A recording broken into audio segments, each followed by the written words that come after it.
Hello students, welcome to Amazon academy. और आज हम लोग पढ़ने जा रहे हैं about van't Hoff factor. Van't Hoff factor एक बहुत ही क्रूशियल कंसेप्ट है जो कि डिसाइड करेगा कि आप जब कॉलिगेटिव प्रॉपर्टी से क्वेश्चन सॉल्व कर रहे हो तो वो सही है या फिर नहीं है। Generally most of the time students क्या करते हैं ना, वेंट ऑफ फैक्टर यूज करना भूल जाते हैं और सबसे ज्यादा सिली मिस्टेक्स जो लिक्विड सॉल्यूशन चैप्टर में होती है वो वेंट ऑफ फैक्टर की वजह से होती है। तो आज के बाद हम ये कसम खा लेंगे कि हम वेंट ऑफ फैक्टर को नहीं भूलेंगे और उसके लिए आपको अपने फॉर्मुलेज में थोड़ा सा चेंज करना होगा और बहुत अच्छे से सीखना होगा कि वेंट ऑफ फैक्टर क्या होता है, वेंट ऑफ फैक्टर कैसे काम करता है। तो अब शुरुआत करते हैं वेंट ऑफ फैक्टर के साथ। आप सभी जानते हैं कि जब हम एलिवेशन एंड बॉइलिंग पॉइंट की बात करते हैं तो वहां पर जो डेल्टा टीबी का फॉर्मूला होता है वो क्या होता है, केबी इंटू मोलैलिटी होता है। तो अभी आपको सिर्फ समझने की जरूरत है, लिखना कुछ भी नहीं है, ध्यान से देखना, मेरी बात को समझना। फॉर एग्जांपल मान लो आपने 1 मोल NaCl लिया, उस 1 मोल NaCl को आपने 100 ग्राम वाटर में डिसॉल्व कर दिया, ठीक है। और अब आपको इस सॉल्यूशन का बॉइलिंग पॉइंट बताना है। क्या बताना है? Boiling point. ये आप तो मान लो आपको इसके बॉइलिंग पॉइंट में एलिवेशन बताना है, दैट इज डेल्टा टीबी। तो आपको पता है डेल्टा टीबी की वैल्यू क्या होती है, केबी इंटू मोलैलिटी। तो केबी हो गया मान लो 0.52 मैंने आपको दिया हुआ है, इंटू उसकी मोलैलिटी हो जाएगी moles of solute upon mass of solvent in KGs. तो 100 ग्राम कितना हो गया, 0.1 केजी हो गया। तो देखो 10 आएगा और वैल्यू कितनी बन जाएगी, 5.2 बन जाएगी। अब अगर डेल्टा टीबी के लिए 5.2 आनी चाहिए, मैं ये एक्सपेक्ट कर रहा हूं यहां से, लेकिन जब आप एक्चुअली एक्सपेरिमेंटली इस सॉल्यूशन का डेल्टा टीबी निकालोगे तो वो आएगा 10.4। लाहौल बिला कुव्वत, 10.4 कैसे आ गया? हाँ, क्यों 10.4 क्यों आएगा? उसका रीजन मैं आपको बताता हूं। देखो कॉलिगेटिव प्रॉपर्टीज क्या होती है, कॉलिगेटिव प्रॉपर्टीज वो प्रॉपर्टीज होती हैं जो सॉल्यूशन के अंदर present number of solute particles पे डिपेंड करती है। किस पे डिपेंड करती है? नंबर ऑफ सोल्यूट पार्टिकल्स पे जो डिपेंड करती है उन्हें हम लोग क्या बोलते हैं, कॉलिगेटिव प्रॉपर्टीज बोलते हैं। अब आप समझें, आपने तो 1 मोल NaCl डाल दिया और आप कैलकुलेशन भी 1 मोल NaCl के हिसाब से ही कर रहे हो। आपने जो मोलैलिटी निकाली उसमें मोल्स बन लिए, लेकिन क्या NaCl पानी में जाकर NaCl के फॉर्म में रहेगा? नहीं। ये तो गांव का बच्चा जानता है कि NaCl जब पानी में जाएगा तो पानी में जाने पर वो क्या बनाएगा, Na plus aqueous plus Cl minus aqueous. तो इसके 1 मोल से आपको 1 मोल क्या मिलेगा, Na प्लस, और 1 मोल ही क्या मिल जाएगा, Cl माइनस। तो अब आपके पास सॉल्यूट के टोटल 2 मोल्स हो चुके हैं। तो देखो अब हमने जो कैलकुलेशन करनी पड़ेगी वो 2 मोल के हिसाब से करनी पड़ेगी, ठीक है। तो यहां जब हम डेल्टा टीबी की वैल्यू लिखेंगे तो वो कितनी आ जाएगी, 0.52 इंटू 2/0.1। अब ये वाली जस्ट डबल होगी, कितनी हो जाएगी, 10.4। तो ऐसा क्यों हुआ? ऐसा इसलिए हुआ क्योंकि आपने NaCl का डिसोसिएशन कंसीडर नहीं किया था। Colligative properties number of solute particles पर डिपेंड करती है, उसके नेचर पर डिपेंड नहीं करती है।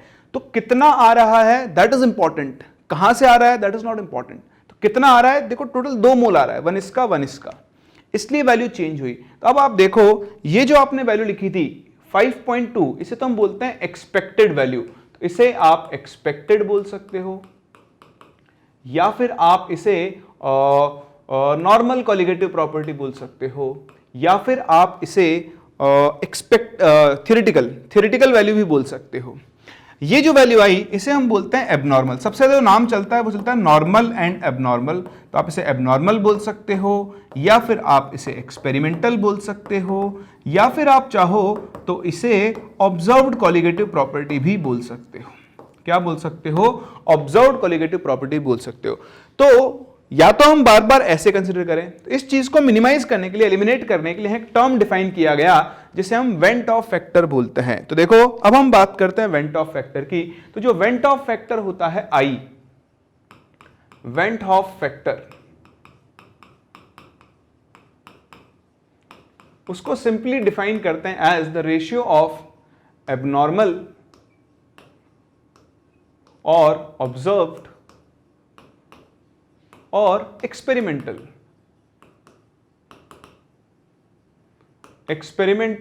Colligative property and this divided by, आप इसे लिख सकते हो नॉर्मल या फिर ऑब्जर्व की जगह आप लिख सकते हो एक्सपेक्टेड या फिर theoretical value of colligative property.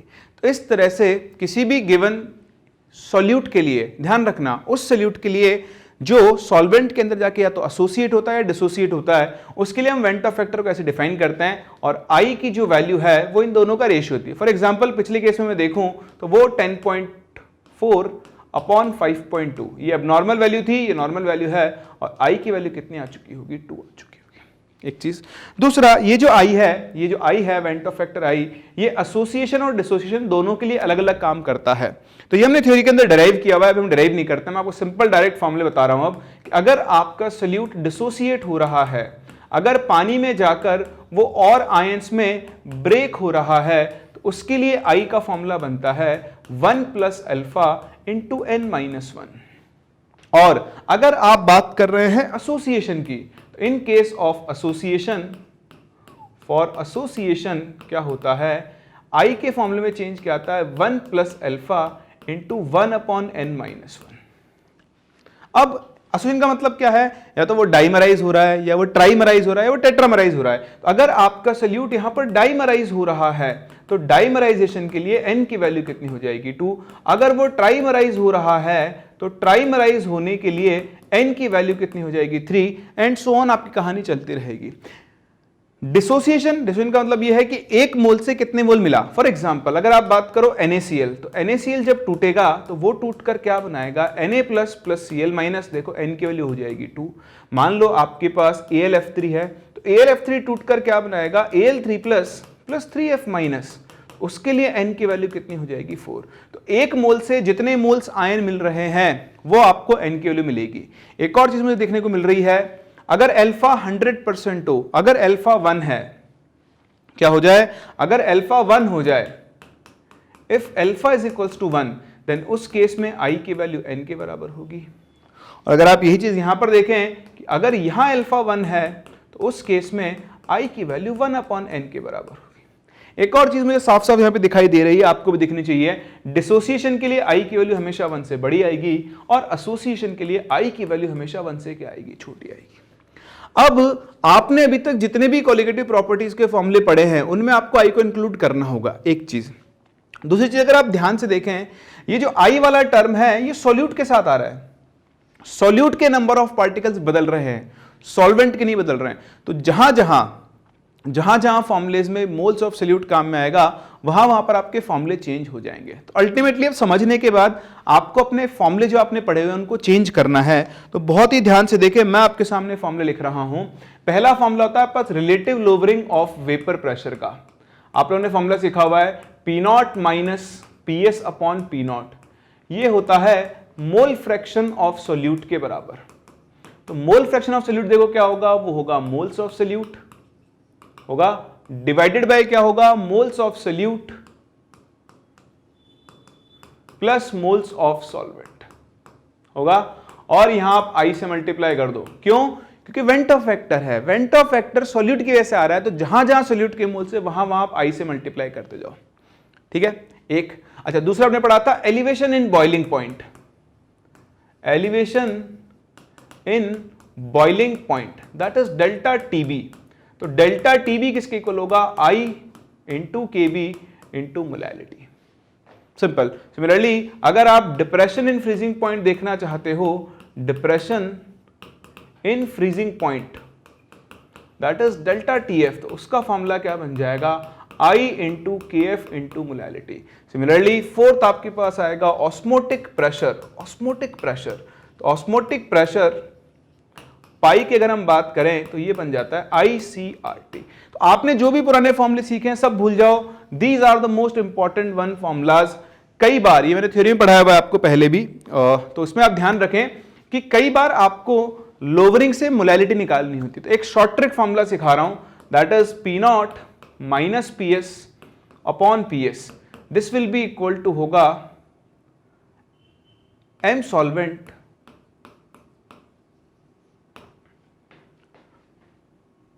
एक सेकेंड, इसको थोड़ा सा करेक्ट करके लिख लेते हैं। ये आपके पास फॉर्मूला बनेगा I इंटू मोलैलिटी, क्या लिखेंगे, I into molality into M solvent upon 1000। इसे आप जरूर जरूर जरूर ध्यान रखें, बहुत इंपॉर्टेंट फॉर्मूला है। ध्यान रखना ये लोवरिंग नहीं है, यहाँ P not minus P S upon P S है, यहाँ P not minus P S upon P not, तो ये अलग है। कभी अगर आपको लोवरिंग से मोलैलिटी निकालनी हो तो ये फॉर्मूला आप डायरेक्टली यूज कर सकते हो, यहां पर भी आपको आई का यूज करना ही होगा। तो जो भी आपने पुराने फॉर्मूले पढ़े हैं उन सबको भूल जाएं, हर फॉर्मूले में आई को लगाएं, क्योंकि देखो अगर आप ये आदत बनाओगे तभी इससे बच पाओगे। आप लिखोगे आपको आई दिखेगा, आई दिखेगा तो आप उसकी वैल्यू ढूंढने की कोशिश करोगे। ये आप जरूर ध्यान रखें, वो सोल्यूट जो डिसोसिएट या एसोसिएट नहीं होते हैं उनके लिए आई की वैल्यू 1 होती है। तो यहां पर आप चाहो तो पॉइंट बना के लिख सकते हो कि solutes which do not associate or dissociate,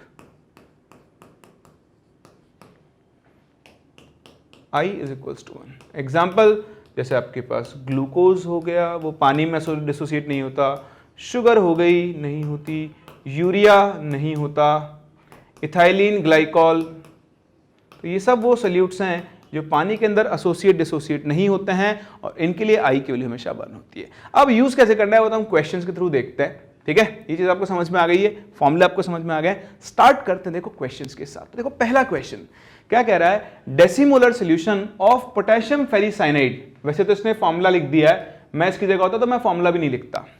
potassium फेरिसाइनाइड का फॉर्मूला आप जानते हो, has osmotic pressure of 3.94 atm, hence percentage ionisation of the solute is. तो आप ध्यान से देखो K3FeCN6 जो है आपका ये डिसोसिएट होगा, so this K3FeCN6 will dissociate to form 3K plus साथ में क्या बनाएगा देखो FeCN6 3 माइनस बनाएगा।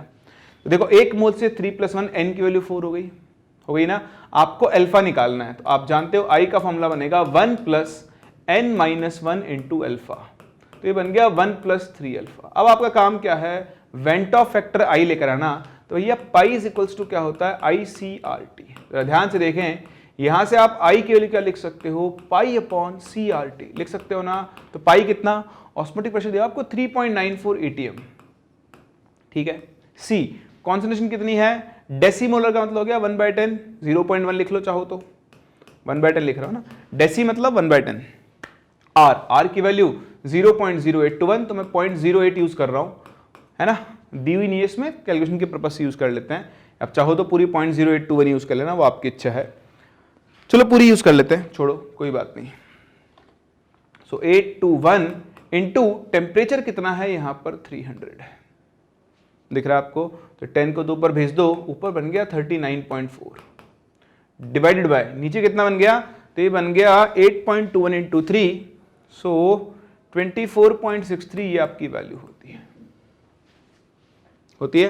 अब आपको इस वैल्यू को यहां से सॉल्व करके क्या निकालना है, आई निकालना है, ठीक है। तो आपको दिख रहा है 39.4 और डिवाइडेड बाय 24.6, तो 246 कर लो इसको। तो 246 1 = 246, कितना बचेगा 8 और 8 - 4 is 4 and 1.0, तो 6 4 = 24 to 14, अप्रोक्सीमेटली 1.3 के आसपास ये वैल्यू पहुंचेगी।